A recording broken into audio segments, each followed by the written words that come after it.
Hello and welcome back to the One Take Show podcast. In this episode, we are in conversation with Ms. Mani Gupta. Ma'am is a senior partner at Sarthak Advocates and Solicitors. She is the co-founder of Samvedna. And in this episode, we talk about a very relevant topic, that is the mental well-being of the lawyers. There are various surveys online which suggest that the mental well-being of the legal profession is in a very problematic situation. And in India, we see a lot of such instances which do not necessarily somehow make the situation better, but there are various situations which somehow affect the mental well-being of the various professionals, law students, lawyers, practitioners in any possible form of niche area that they work in. This entire industry needs a conversation on mental well-being. And what better way to end the mental well-being month, the mental health awareness month, that is May 2021, but with a conversation on the similar topic with someone who has not just worked and experienced this issue, but also very actively through Sarthak Advocates and Solicitors have been trying to implement the mental well-being charter and has tried to create an atmosphere for the various employees and how it is translated. So this is a very fascinating conversation. I had a wonderful time speaking with ma'am, to which I'm really grateful for. And I'm sure you will love this conversation, which if you do, please make sure you like, share, and subscribe to the channel. If you have any suggestions or feedbacks, write them down in the comment section. I would love to read them. Ladies and gentlemen, without further ado, let's jump right in. You want something, go get it. Period. One, two, three, we are recording. Hello, ma'am. Welcome to the One Take Show. I am really excited about this podcast. I have been laughing for all my viewers before we press this record button. I've been laughing for about 5 minutes continuously, and this is the charisma of my guest today. Thank you so much for joining me for this amazing conversation that we're going to have. Look, this thank you so much, Kaustubh, for having me. The only thing is that I don't think I can get anything right on the first take. So if there are gonna be more than one takes, just like your audience is gonna have to bear with me. I say things and I have to retract them. But let's see. Let's see how this goes. Thank you so much for having me. Like I said, I don't have any wit, and my only jokes are the ones where I'm insulting myself. So okay, yeah. Let's go Okay. ahead with this conversation. Perfect. First of all, thank you so much, ma'am. And as far as the name of the podcast goes, One Take Show, it's only figurative. It has almost never been one take show. There have always been more than one take. But first of all, I think it is really exciting to know about a particular experienced personality in our legal field who has particularly shown so much interest and has given so much attention to the requirement of this conversation on mental health. And the conversations that we have had previously also, you've made it a point that I realize that while I'm interacting with my seniors, there is a level of self-assurance that is required, and I be normal about it, as it was said. So before we get into the gist of the conversation, we talk about the requirement of this conversation on mental health. I think a lot of law Okay. students can really benefit from your experience. So when you started with law, you continued with law school and then got into this profession. What was your experience like, and what kept you going on? Okay, so I graduated from law school in Bangalore in 2008. Okay, um, I was terribly fortunate that at the time when I was in NLS, NLS alumni didn't have to worry as much as they have to worry now about jobs. Okay, so to be very honest, I had a pretty up-down experience throughout NLS. In my first few years, humanities subjects and the reading material, it just flew over my head. Uh, I did not know what I had signed up for. But we had support systems internally, and of course, very good faculty who helped us steer through some of these teething troubles. And, I was a decent student, so I committed to not flunking a course ever. And I did okay. I mean, I'm not gonna say that I was in the top 10 of my class or anything because that's factually incorrect. Um, Also, my philosophy in my first 2 or maybe 3 years was largely to keep myself to myself, to keep myself sort of invisible. Um, now sometime in this whole process I realized that what I'm going through is not a regular bout of homesickness. It's perhaps a little bit more, and I started going to NIMHANS to take counseling, and I didn't inform anyone at home. um, there were people in college who knew, because I think that they had a right to know. I was living with them, and it would not be fair to not inform them. And yeah, I mean, so I did not debate, I did not moot. I was not on any of your fancy committees. Okay, I volunteered for things like campus development, where the joke in NLS is that you weed out the Parthenium from the grounds. And I was on things like academic support, which was something that really helped me. And I thought that I should give back in the same way, by helping our juniors understand subjects where they may be facing some difficulties.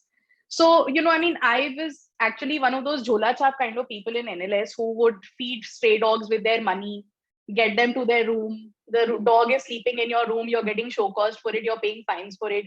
But still, Sudharna to hai nahi, to wapis the dogs are back in your room. Yeah, I mean, so that's what my law school journey was like. When I see students today, like, all of you have so much more initiative. All of you have so many great ideas, and I'm like, wow. I mean, I'm glad I'm not in NLS or any other law school today, otherwise competition would have finished me off. So yeah, I mean, and I made some very good friends, very close friends. They're still my friends today. I don't have a very large circle of friends, but yeah, people who've stuck with me through thick, thin, and lockdown. So Mhm. that's my law school journey. As a lawyer, look, I've been practicing for about 12 years, okay? And I feel that 12 years is an insignificant amount of time to experience something as wondrous as the law, because you have, uh, look, I only do commercial law, okay? And I can tell you that even that I've only touched the tip of the iceberg, right? There's like a whole world out there waiting to be experienced. And yeah, I mean, so the thing is that I was a person who loved corporate law, who loves corporate law. I was a person who had sworn never to enter a courtroom, but life has its own way of showing you to eat your own words. Because somewhere down the line I had to switch my career from being a corporate lawyer Mhm. to, I became a litigator, and today that's what I am. And there are days in this lockdown when I think, is this it, or is it time to do another flip? So, I mean, so yeah, I mean, so that's basically what I want to say as far as my experience of the law is concerned. I'm still Mhm. experiencing it. There are great days, right? There are days like when the Supreme Court decriminalized homosexuality, and then there Mhm. are dark days when you really wonder, uh, Mhm. what it's about. I'm not going to comment on the current situation of some of our higher courts, because the Mhm. least said the better. And Mhm. also because I don't want to be hauled up for like some sort of contempt or whatever. I don't Right. have them in contempt. I just have them in disappointment. Oh my God. I don't have them in contempt. I have them in disappointment. I can literally imagine one of the law students going about writing one of those PILs and filing it before the court just because of this episode. But it's so fascinating, ma'am. I think you are obviously one of the cooler of the students in your law school. Having dogs at your room, despite of all these restrictions you might have had, is exactly what I personally, as a law student, would aspire for. But this is really fascinating because you've got through a particular process of counseling. You acknowledge the fact that there needs to be um, a particular conversation about mental health, even if you're in law school. Like law students, majorly from my own personal experience, we don't necessarily delve into this question or this conversation a lot. So as a premise for this entire episode, one major question comes to my mind is, why do we have this conversation on mental health? And why is it important that we have this conversation on a regular basis? So, okay, that's a little difficult to answer, right? The point is that at the end of the day, we're all human, right? Human beings are going to suffer all emotions: sadness, happiness. Um, and if you're a practitioner of law, you will also suffer things like vicarious trauma, right? People who deal with, for example, with matrimonial cases, people who deal with cases of, accident victims, like large tragedy victims. There is a lot of vicarious trauma, right? So that's because we're human, we need to have a conversation about mental health and mental wellness, because you are not just your body, you're also your mind. And if your mind is not healthy, then your body can definitely not be healthy. It's two parts of the same uh, coin. It's yin and yang, your mental health and your physical health. If we are discussing one, we can't leave out the other. That's what I feel.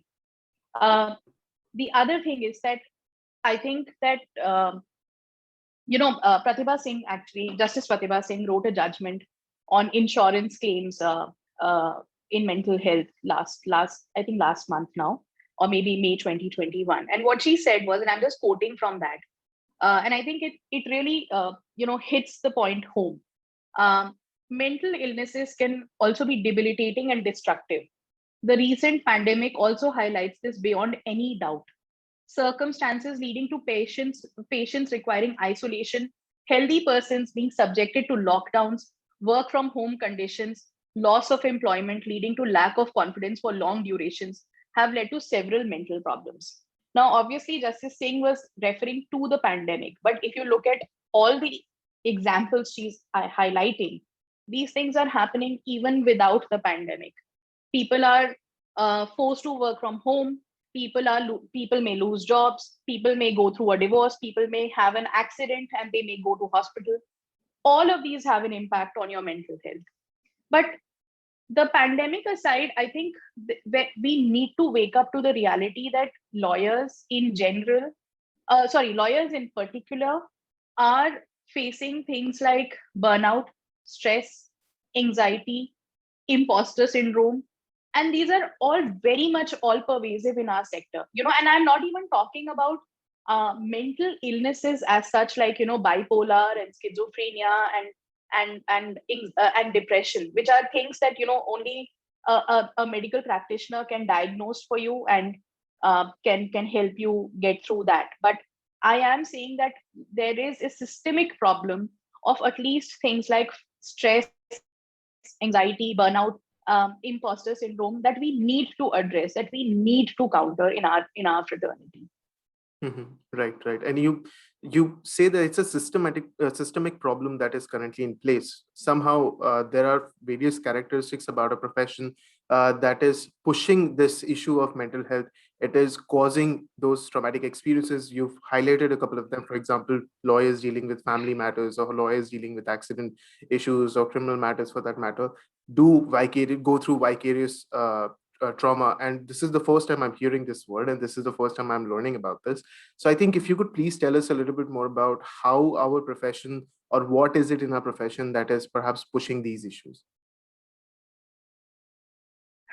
Okay, so first of all, I want to begin with a disclaimer and say that I don't mean to rub anyone the wrong way with what I'm about to say. And I also acknowledge that I'm not holier than my peers, right? But here is what, in my 12 years and my time as a law student, this is what I feel are some of the issues with law as a sector, which also exacerbates some of these problems. Um, the first is the disbalance between workload and expectations. Okay. You can go to the biggest firm, and if you ask people, they will tell you that they have too many things going on. You can come to my firm, and my colleagues will tell you exactly the same.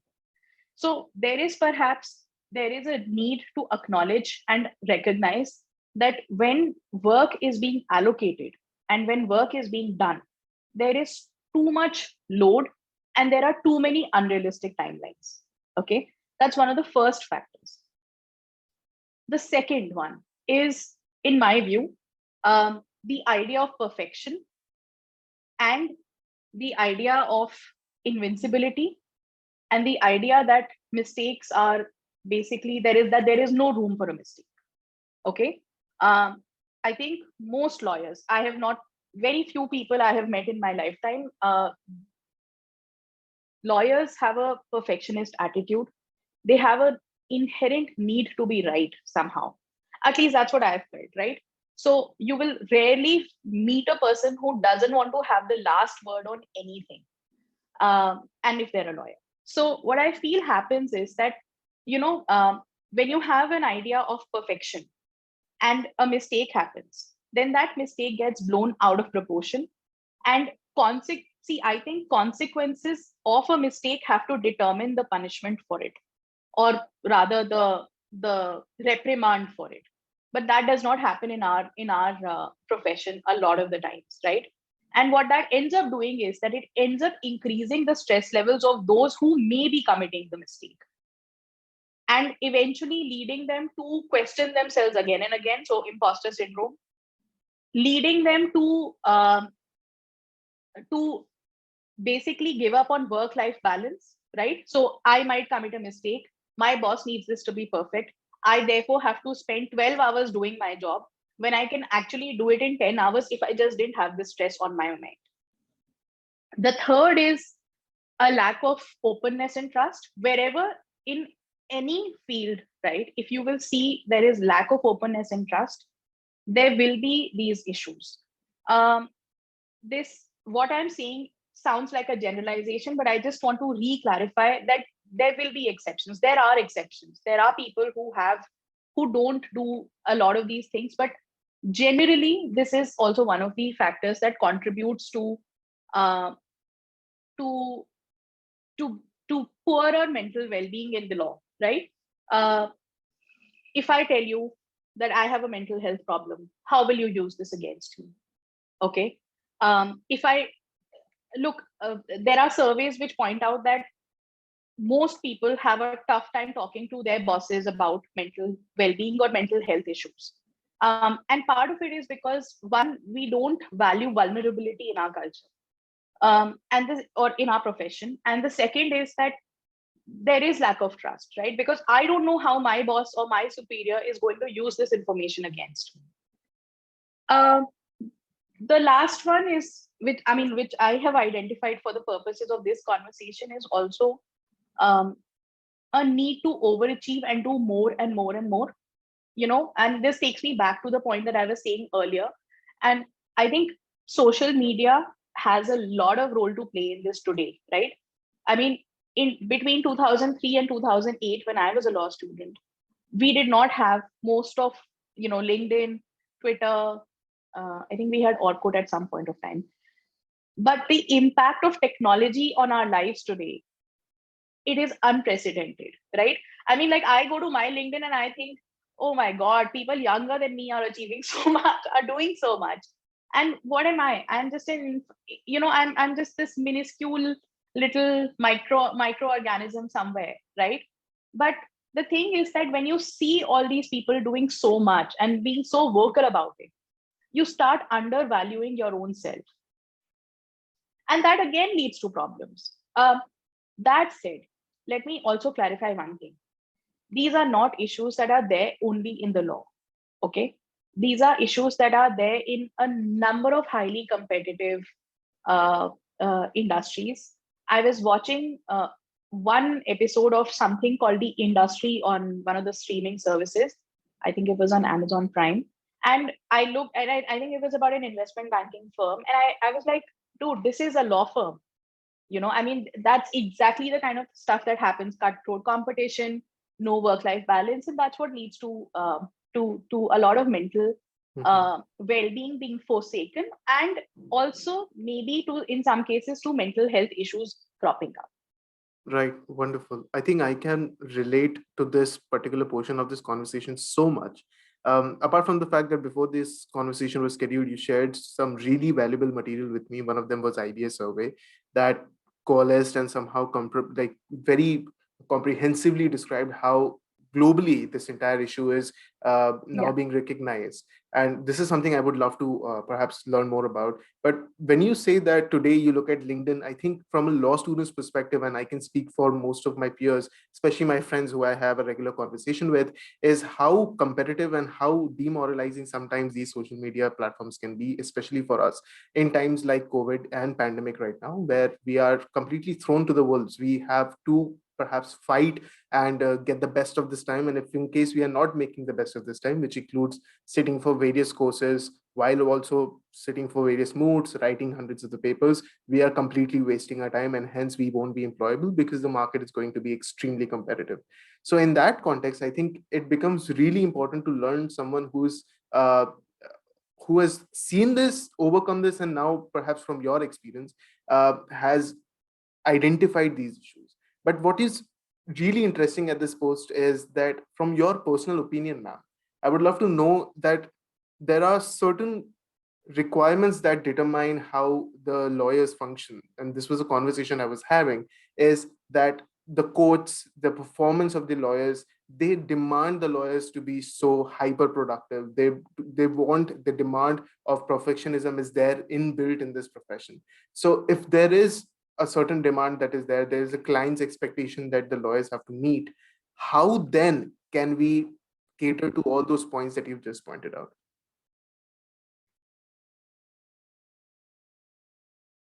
Okay. I'm a little taken back by the question, because I think anything I'm going to say, my peers, people who practice law are going to be like, she doesn't know what she's talking about. Um, just a little bit of background. I had two kids recently. Okay, they're 3 and 2. And before that, I was this really hyper productive individual. Okay. I think that the best way to overcome the challenge is to know your own limits and to take up as much as you can do professionally. Right. Okay. I have a clear strategy in my mind about where I want to be, what I want to do. So, for example, I don't do any non-commercial litigation work. I don't touch a matrimonial case. I don't do criminal law work. I have other colleagues in my firm who will do that, right? I don't have to do it, because the few times I did matrimonial law work, I found myself get so involved in my clients' lives that I found it difficult to extricate myself from it. Their problems became my burdens. Okay. Yeah. And I thought, no, this is not for me. This is making me deeply unhappy. We also have a rule in our firm that we take on only as much as what we can do at a given point of time and do it well. If I know I am jammed with, let's say, 5 arbitrations between now and August, and I know adding a 6th one, which is like, a 100 crore arbitration is something that I'm not going to be able to justice to. I tell my clients, I'm sorry, I don't have the bandwidth for this. Right. I know it means I'm turning away revenue. But let me tell you, I think clients prefer professionalism. Clients prefer being told the truth much more than a lawyer who bungles up. Right. Okay. That is not to say that we don't make mistakes. We do. But at least it's a mistake that is then manageable for our client. So, in that sense, I think, okay, now this is a conversation that I've had with a lot of friends, and not with lawyers, with a lot of friends, is that the whole idea of success and the metrics by which we measure it in today's world is completely skewed. Okay. It's dependent on how many awards, it's dependent on how many, I don't know, certificates maybe. It's dependent on how much money you have, what kind of car you drive. It's dependent on actually a lot of things that don't eventually matter. There's a need to flip this metric of success. But the sad reality is that we're in a capitalist society. And I love capitalism. Okay. I think it's much more efficient than communism. But the thing is that the metric of success is not going to change because I want it changed. The metric of success is not going to change because law students today in law schools across the country needed to be changed. The metric of success changes for the individual, and you have to know what makes you content. You have to know what makes you happy. And I think that you have to change that metric for yourself. So, when if somebody else gets an award, good for them. They worked really hard for it. don't take it to your own heart that I haven't won it, so I've not achieved something in my life.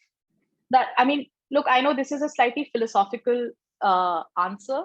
I mean, I am suddenly talking about metrics of success and what it means to be successful in life. But the point is that there is no other way to look at this question, right? Uh, I think the point is that almost everyone who was successful or has been successful, at some point of time, they come to this realization that what is success as far as the outside world is concerned and what is success for you as an individual are two completely different things. I look at Steve Jobs as an example, right? And he had a terrible relationship with his child. Um, but he was so successful. He was wildly successful for his investors and for I mean, people like you and me. Like a lot of us worship Steve Jobs, right? The question is that at the end of your life, what is it that you value more? Uh, would you give up the money to have a better relationship with your child or with your parents, for that matter?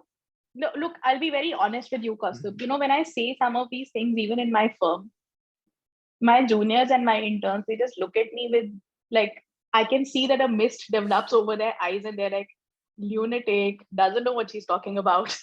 It's very cutthroat out there. But the point is, yeah, that at the end of the day, you know what? If something makes you so deeply unhappy that you're doing it Mm-hmm. just for the heck of it, Mm-hmm. why do it at all? Fair.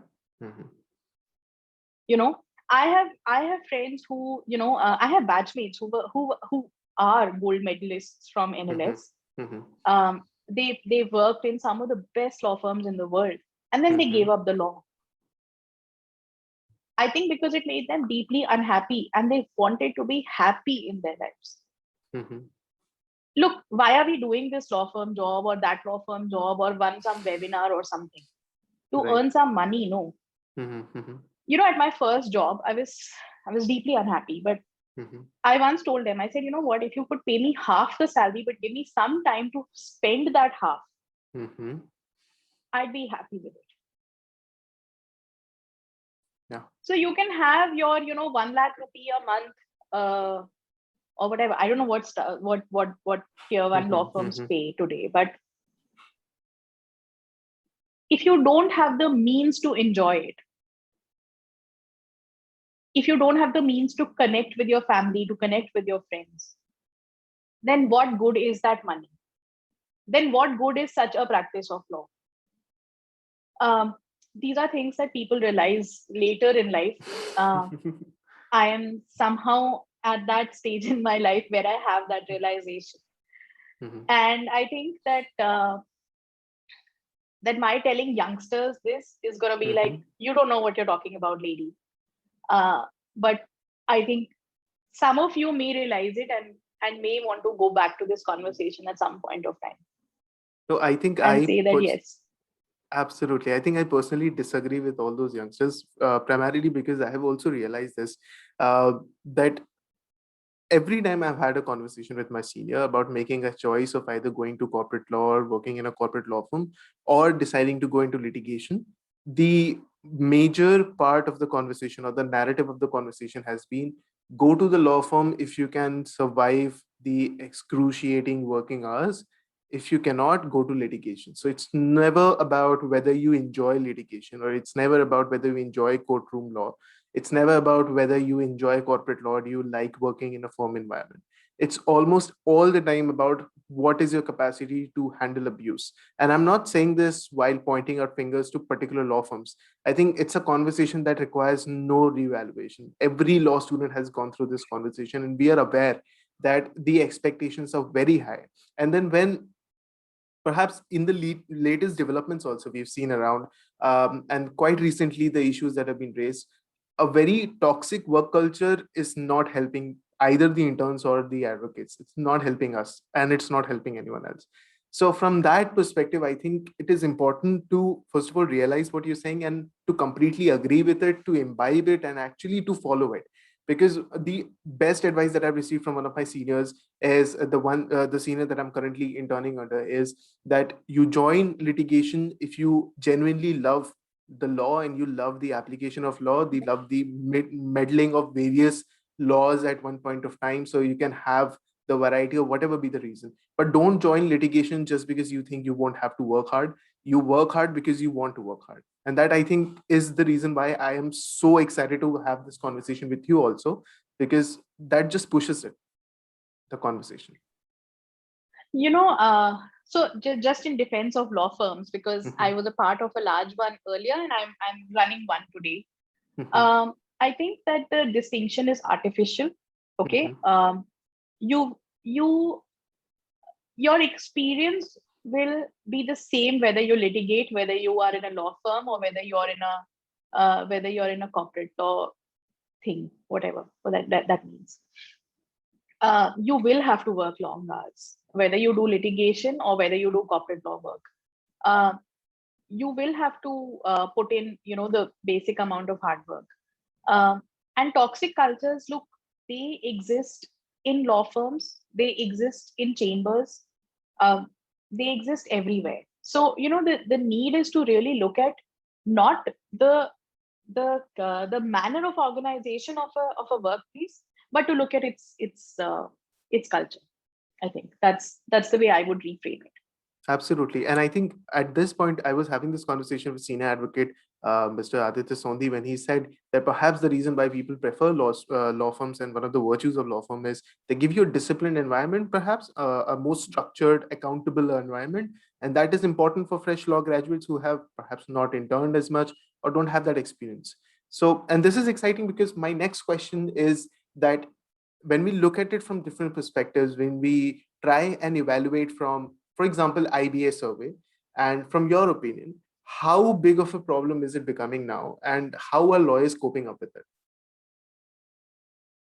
Okay. I can't tell you the data or statistics from India because our last mental health survey was in 2016 and it was conducted in 12 states. Okay. So that data, I mean, I think it gives us no real sense of the term. Okay. Um, but let's look at the IBA survey that was concluded in 2020. And the individual survey, I'm going to have to look at my screen for this because uh, there's a lot of numbers involved. There's around more than 3,000 lawyers across the globe who participated in IBS survey. And some of the findings that really stood out for me were these. Okay. So there was an overall well-being uh, score that was calculated.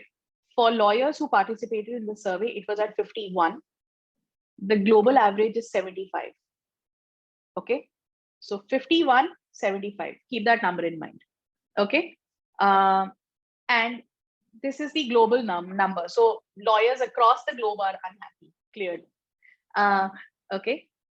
41% of respondents, they said that they could not discuss well-being issues with their employers without worrying about how it would damage their career or their livelihoods. So again, that issue of lack of openness and trust comes in over here, right?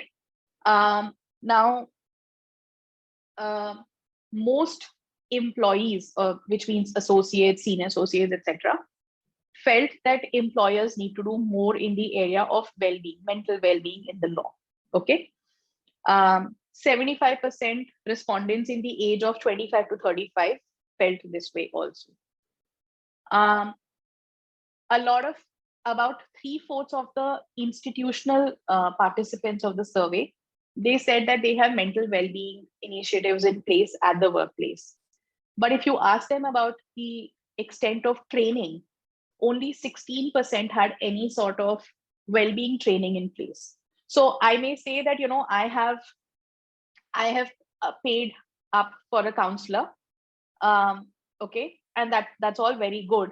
But I have never trained my senior associates and my managing associates into active listening, into how to assess whether someone's going through a burnout, how to delegate work. So what's the point? I mean, you can go and talk to the counselor, but at your workplace, that issue is not getting addressed. That your superiors or people who are minding your work should be able to assess the problem and stop it before it reaches the level of that you need to access services of a counselor. Okay. Now there's what were the okay, so what were the commonly cited factors that affected mental well-being for lawyers? Okay, these were competing demands, long hours, unrealistic time pressures. Okay, um, yeah, workload appears to remain constant throughout respondents' careers. This is, I'm just quoting from the survey. Concerns about work-life balance, physical and mental health issues, they had a disproportionate impact on the younger lawyers. So people who are probably in the age group of, fresh out of law school to, let's say, 30, 35. There's one other thing that I wanted to highlight to you.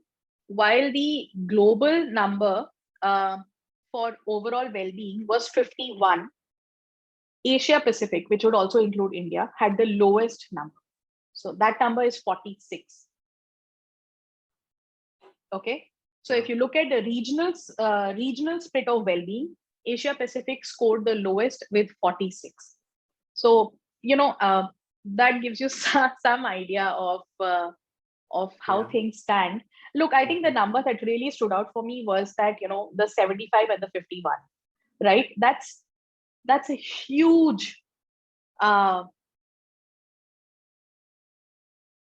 Yeah, right. I mean, I don't want to, I don't have the word for it, but I think the word is, there's a huge chasm, right? Yeah. Overall well-being number is 75, pretty good number, right? But for lawyers, it's at 51. Well-being is at 51. That's sad. That is sad. Yeah. So, yeah, and look, I think what the survey did, or rather the results of the survey did, was that I think it bears out some of the issues that I highlighted earlier in this conversation, and which I've had a lot of time to think over, that, what is it that's affecting well-being in the law? Look, now let me just say this, right? There will be people who will have some traumatic event in their past, right? There may be lawyers today who have been subjected to a difficult childhood. They will have their issues. I completely acknowledge that they have a different experience. But the question is, how can we, as a fraternity, as a profession, improve the situation on ground so that when a person enters the profession of law, their well-being does not deteriorate, right? If a perfectly healthy, by healthy, I mean healthy in mind and in body person joins the profession, what is it that we can do to ensure that the profession and the demands of our profession don't contribute to a worsening of their condition? That is the conversation for every single lawyer to consider. That is the conversation, and that is the part of the problem that we can solve. See, we cannot solve someone's childhood difficulties. We cannot do that. Obviously, I understand that. Everybody understands that. We also cannot solve things that may happen in a normal person's lifetime, like loss of a loved one or maybe loss of a relationship, right? But can we at least look at how we can improve their lives at work so that when difficulties that everyone faces in life, or a lot of people face in life, come along, you're not in a worse off position to deal with them? Right. So I think one of the striking features which I had recognized from this very interesting answer of yours is that, first of all, there cannot be a uniform application of the office or workplace response for especially the candidates who are entering the profession. But if we are to look at possible suggestions or possible responses, because this is the premise for my up and coming question, where I would ask you about the Sarthak advocates and solicitors and how they have taken up the mantle. But can there be a uniform application of those principles, or does it have to be subjective? I think that there are some aspects which are universal, right? Those aspects are respecting another individual, respecting other people's time, and some more. I'll just go into them.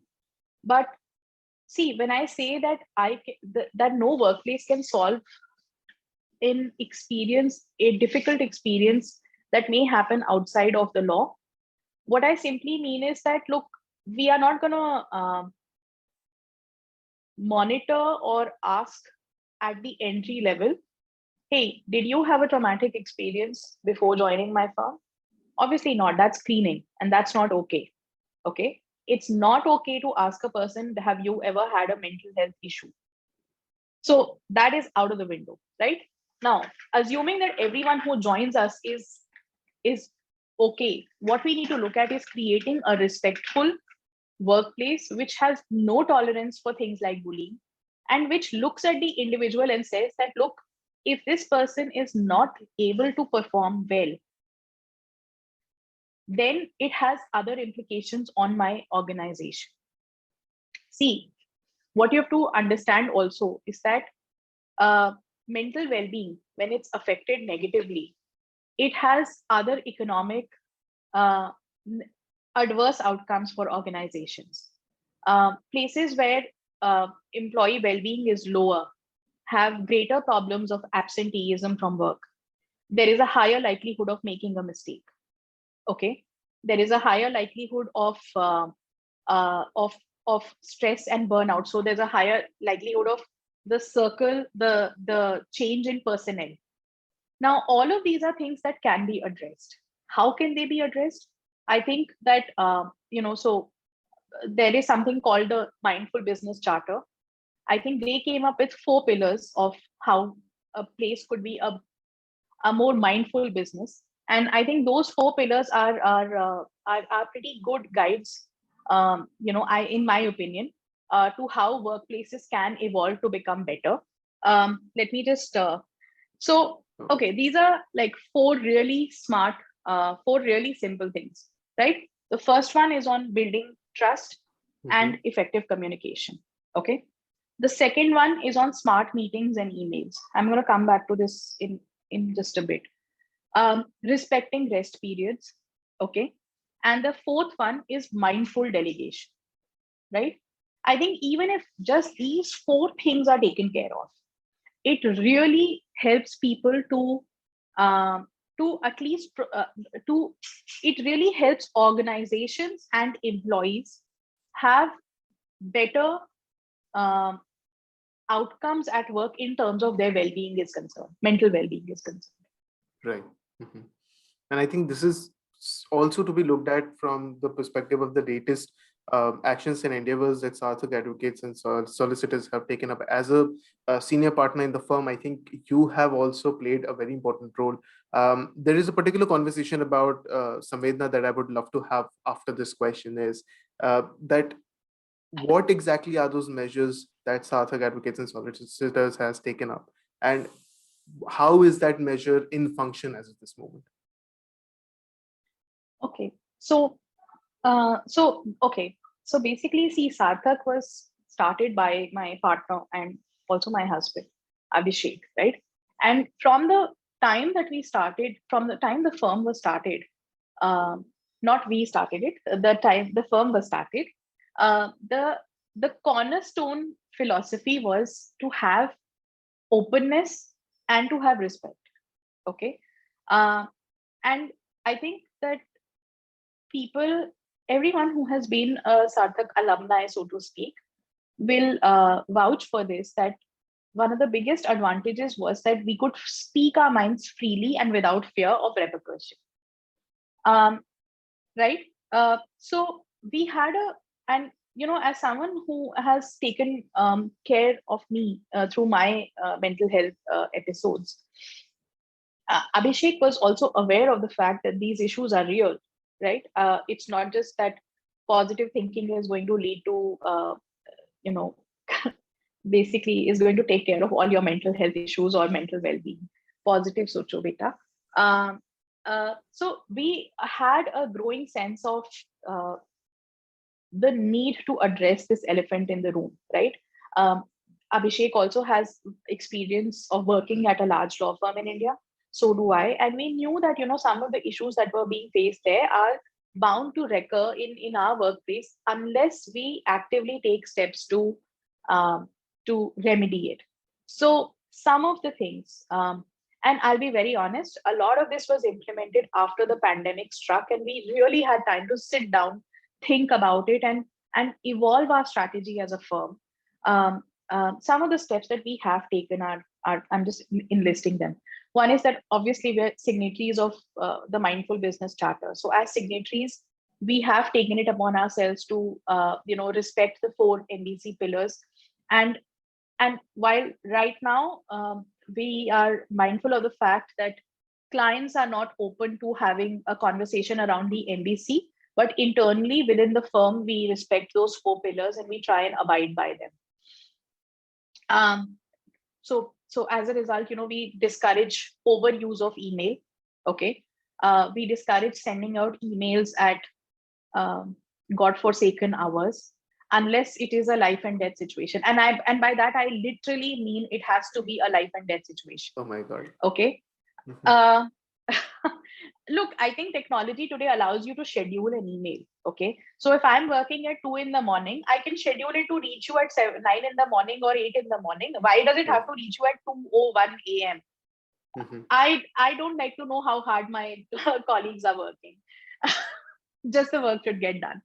Uh, we also implemented a mandatory break policy. So what we realized was that basically you can have 30 days off in the firm, but people were not taking their leaves. So what we've decided is that every 6 months, you have to go away for 7 continuous days. You can do it on your own. If you will not do it, we will choose it for you. So whatever it is, you will have to switch off from work and you will have to leave office or work from home for the present. But that is something that you will have to do. 7 days, no office, no work. You sort out your mess before that or after that, but you need to go. I know this sounds worse than it is, but it's a lot like what NDA has implemented, which is unlimited leaves, and I laud them for that, because I think what NDA's unlimited leaves shows us is a real respect and real trust on their team. I mean, look, every professional knows what's urgent. Every professional knows when it's an emergency and when you're making it up. Okay. So so for the firm to say that you have unlimited leaves, I think it's really a sign of their faith in their team for them to know that this will not be misused. And I assure you that in my reading of this and all my years of experience, I have never seen people misuse leaves. Like, you come across a few bad apples, yes, but generally people don't do it. So that unlimited leaves was like, I when I read the press release for it, I was so happy. Bang on, right where you need to address the issue. We also implemented something called Earth Miles, which is an app which creates an intra network, encourages you to go out, take a walk, earn miles. We had a inter-firm competition on who can walk the most. And it really pushed people out in the lockdown to walk because their teammates depended on it. That was great fun. And what's in the works? Well, what's in the works is training for everybody who's a senior associate and above to be a mental health first aider, or to at least recognize the signs of burnout and mindfully delegate. And yeah, I mean, we've had some sessions with coaches, etc., to deal with stress, to deal with time management, etc. So that's some of the stuff.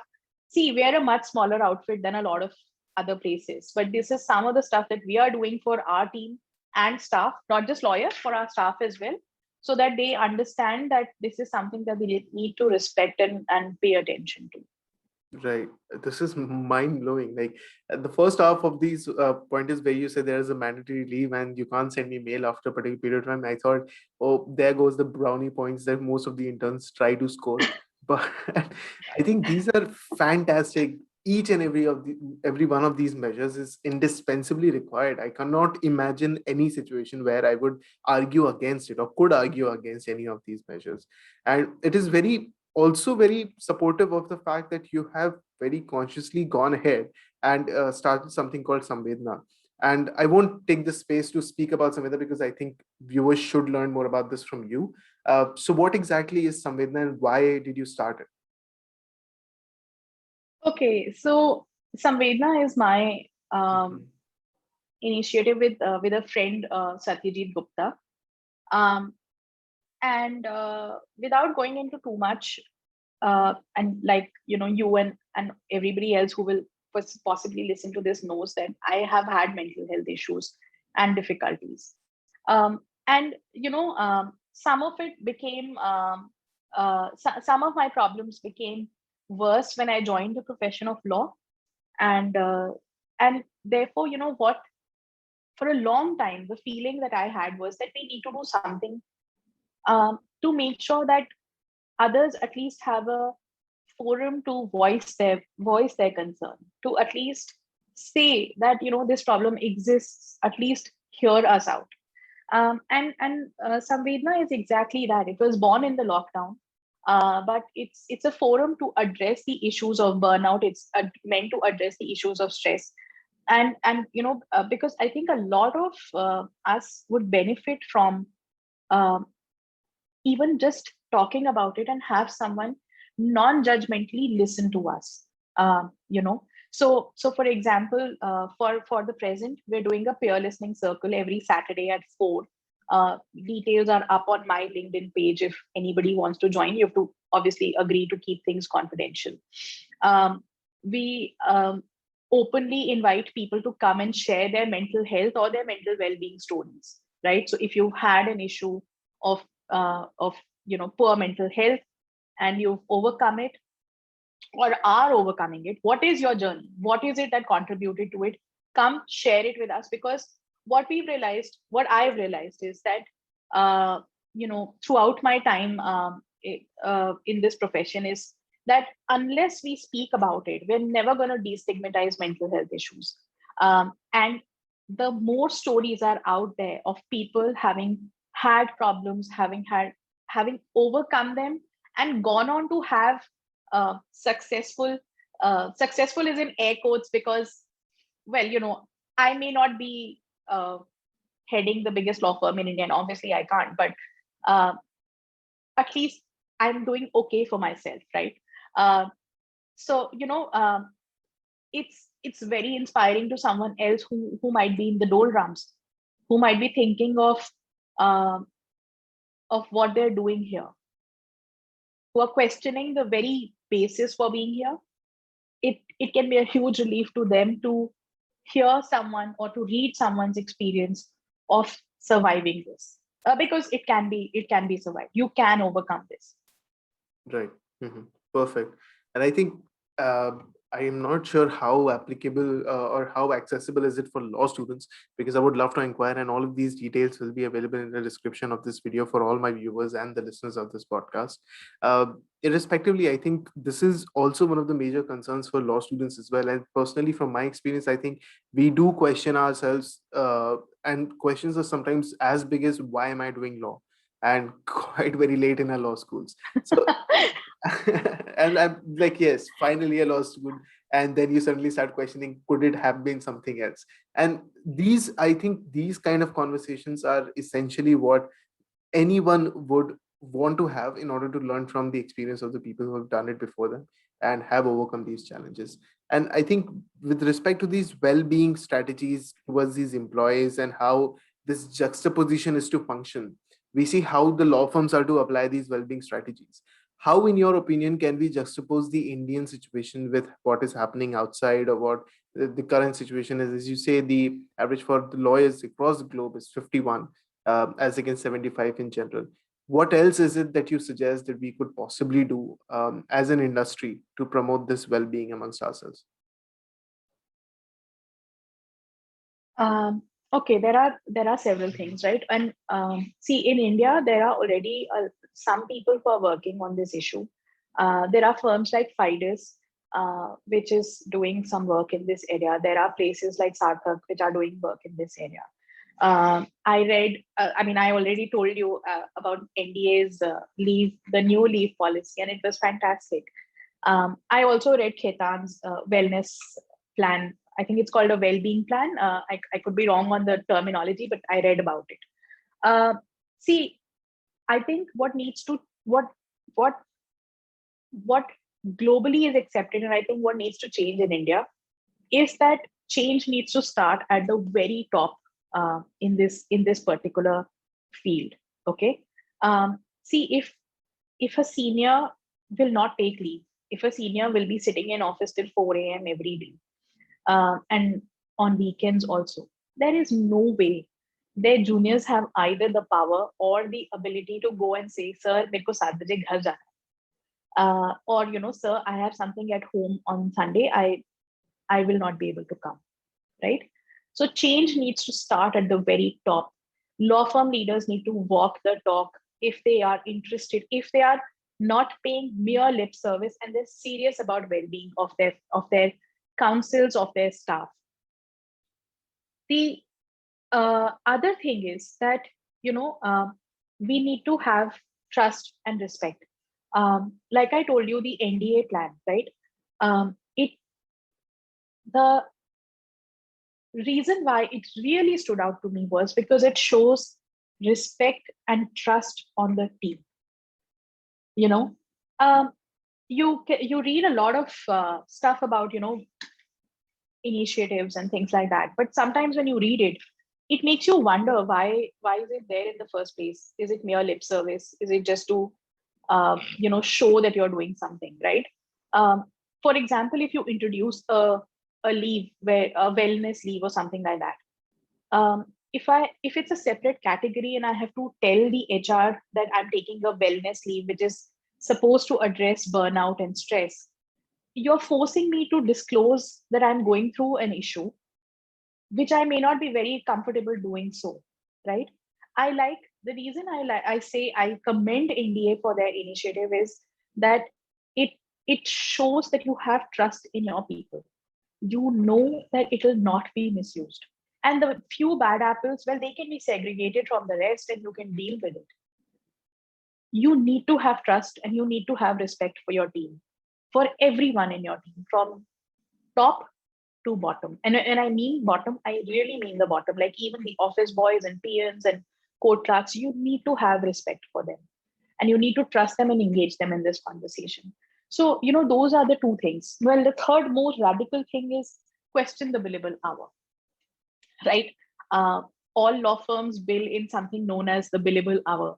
And I think that, globally also this conversation has started, and I don't know where it's going to go and what we're going to see.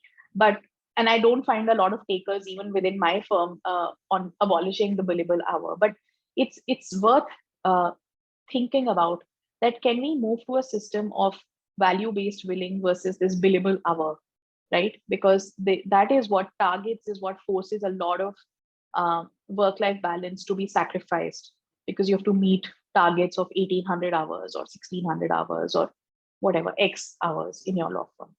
So yeah, those are some of the things that need to happen. I think some of these things, see, I'll tell you one thing. Globally also, it's not like that, the UK, okay, maybe UK has a more developed dialogue on this issue, but it's not like US and Singapore and Hong Kong have solved this problem.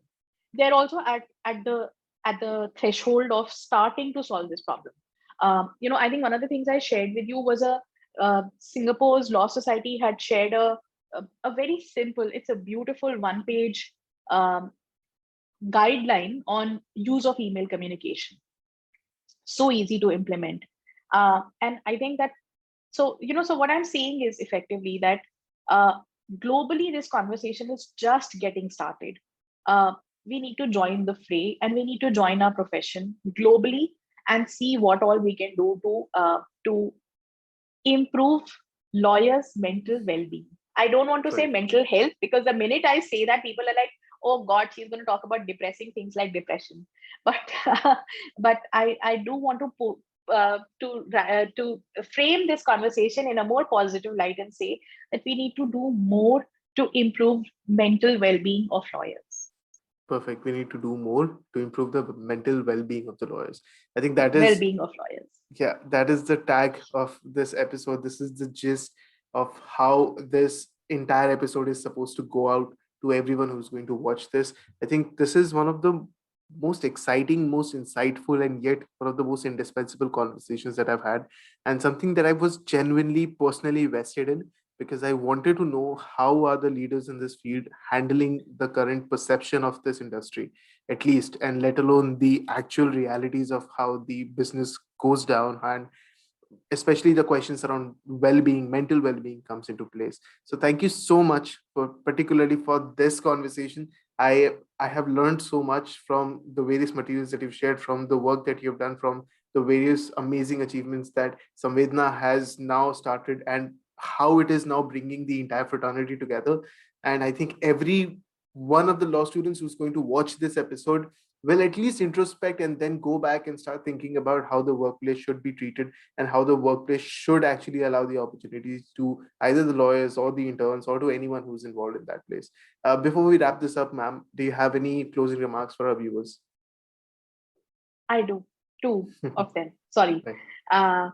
One is that, you said something about how, as a law student, one sometimes questions, why am I doing law? This is a question that a lot of professionals also ask themselves. Like this morning, in fact, I was asking myself, could I have done something else with my life? Right. And the answer is yes. Okay. I think that there is a tendency amongst a lot of us to see our professional degree as the manifestation of ourselves. Okay. Um, just because you have a law degree does not mean you have to be a lawyer. Okay. Just because you have a doctor's degree doesn't mean you have to be a doctor. You could still choose to be something else that you're good at. I know this sounds a lot like, like I'm encouraging you to carpe diem, seize the day, seize the moment. But that is actually true. Uh, like I told you, I have friends who have, gold medalists of law and gone ahead and said, okay, junk it, I'm going to do something else, right? And what they're doing is something tremendously making them tremendously happy. I have family members who are graduates of IIT and who are not doing engineering. They're volunteering their time to teach underprivileged kids, right? Again, something that they want to do. So one thing I do want to say is, and unfortunately I did not have this insight and nobody to tell me this when I was younger, that don't see your degree as the end all and be all of your personality, of who you are. Um, see your education in law as that education. Um, it's it can be wildly empowering. Um, and if you don't want to practice law in any format whatsoever, it's just as fine. Just treat it as a degree in law and do your best. um this so I mean, if you want to farm after this, go ahead, yeah, like go ahead, go for it. Kudos to you. uh uh it's about power. Okay. um when you're a law student, when you're an Mhm. intern, when you're a associate at a law firm, believe me, you don't have the power to change anything in that firm, in that chamber, in that lawyer's office. Okay. You can only, and this is something that I truly believe, you can only change yourself, you cannot change another person.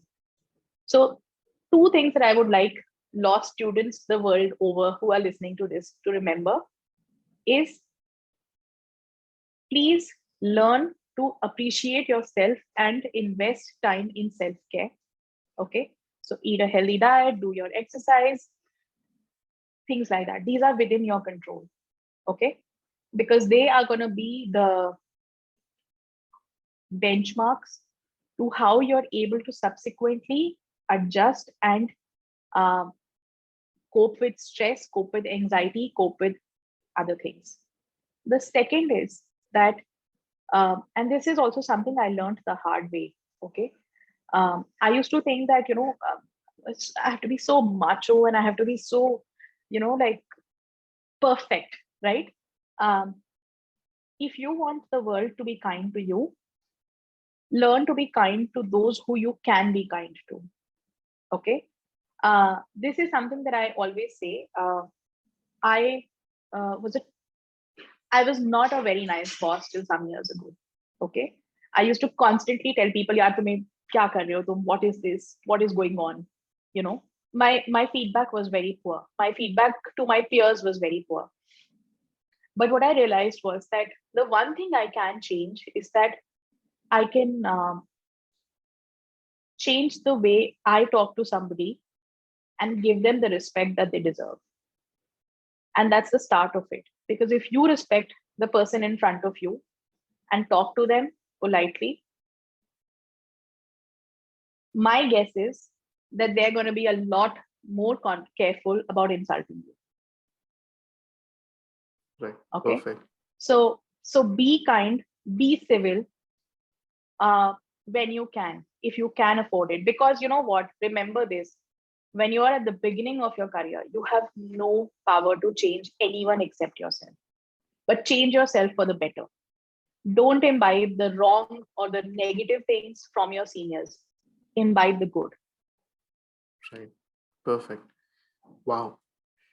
I'll have to release this last part of the conversation separately as well. I think this is something that needs to be heard by more and more people.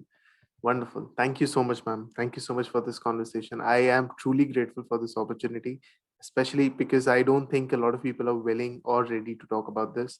But talking about all of these things is indispensably required. And I had a wonderful time. I hope you had a good time too. Look, Mhm. the thing is that, I wish I had had somebody to tell me a lot of these things. Yeah. I wouldn't have made half the mistakes I've made in my life. Mhm. I Mhm. would have got to this point sooner. Uh, so yeah, if it helps, good. If it doesn't help, please leave a comment. Wow. Leave a comment irrespective, Lily. If it helps, then definitely leave a comment because we need reinforcement, positive reinforcement for everything. And if in case, I don't think there is any possible scenario where it does not help. There is nothing about this, as I've said, that I could even devil's advocate for.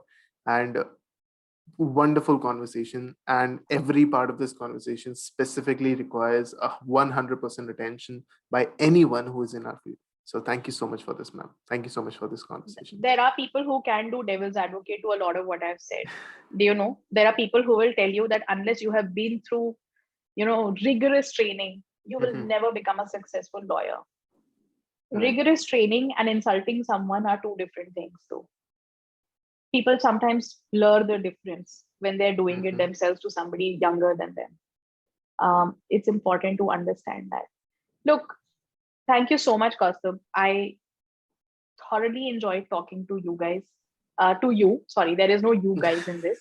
Uh, It's okay. I I'm being represent the biased. entire working class of our students. I take that Arey, working responsibility in class kya? You guys are granted. not some mazdoor or something. Come on. I do want to say this, that